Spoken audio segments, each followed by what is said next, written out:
So there are also many opportunities available to us internationally.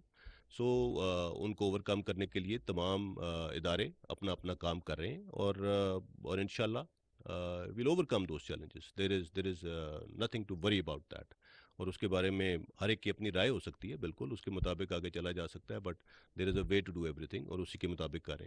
یہاں میں یہ ضرور بتا دوں، جیسے آپ نے کہا کہ جی مارچ میں ڈی آئی نے جس طرح بات کی، آپ 2021 مارچ میں چلے جائیں. 2021 مارچ کے بعد اس وقت ایک سینٹ کا الیکشن ہوا تھا جس کے آپ جانتے ہیں کیا ہوا.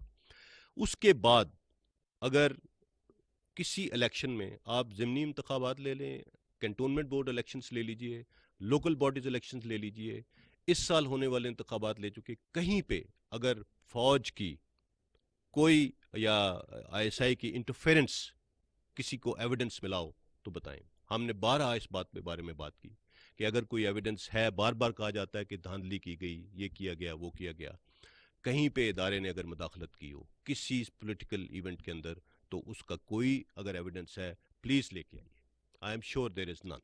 دیکھیے، مارچ میں آپ نے سوال پوچھا کہ آرمی چیف کو ان کی مدت ملازمت میں غیر معینہ عرصے کے لیے توسیع کی کس نے کہا. تو ظاہری بات ہے جو حکومت وقت تھی، جو اس کو قانونی طور پہ دینے کے مجاز تھے، انہوں نے آفر کی تھی، اور وہ اس لیے اس وقت یہ پیشکش کی گئی کہ جو طریقے عدم اعتماد ہے وہ اپنے عبور پہ آ چکے تھے. جو آپ نے بات کی پاکستان کے جو دوست ہیں، دشمن ہیں، بیرونی چیلنجز ہیں، دیکھیے پاکستان ایک جمہوری ملک ہے. پاکستان کے دوستوں کا اور دشمنوں کا فیصلہ کرنا منتخب جمہوری حکومت کا کام ہے. ادارہ فوج آئی ایس آئی کا کام ہے خفیہ معلومات کی بنیاد پر اپنا تجزیہ اور تبصرہ حکومت کے آگے رکھے، فیصلہ ان کا ہے. پاکستان کے جو بیرونی اور اندرونی خطرات ہیں، خدشات ہیں، اس پہ ایک سیر اصل بحث ضرور ہو سکتی ہے کسی اور نشست میں. لیکن سر دست آپ کو یہ بتا دوں کہ پاکستان کو الحمدللہ بیرونی خطرات سے یا پاکستان کو عدم تحفظ سے خطرہ نہیں ہے. اس کی وجہ یہ نہیں ہے کہ پاکستان کا دفاع ناقابل تسخیر ہے کیونکہ ہمارے پاس ایٹمی قوت ہے. صرف یہ وجہ نہیں ہے. صرف یہ وجہ بھی نہیں ہے کہ پاکستان کی فوج بہت بہادر اور مضبوط ہے. پاکستان کا دفاع اس لیے مضبوط ہے کہ اس دفاع کی ذمہ داری 22 کروڑ عوام نے خود لی ہوئی ہے، جو اس ملک پہ اپنی جان قربان کرنے کو ہر وقت تیار رہتے ہیں. ہم نے خود 25-26 سال اس جنگ میں دیکھا ہے. ہماری قوم کا بہت جذبہ ہے. پاکستان کو جس چیز سے خطرہ ہے وہ عدم استحکام سے ہے، اور یہ وہ چیز ہے جس پہ میں آپ کی بھی توجہ دلانا چاہتا ہوں کہ عدم استحکام کی کیا وجوہات ہیں.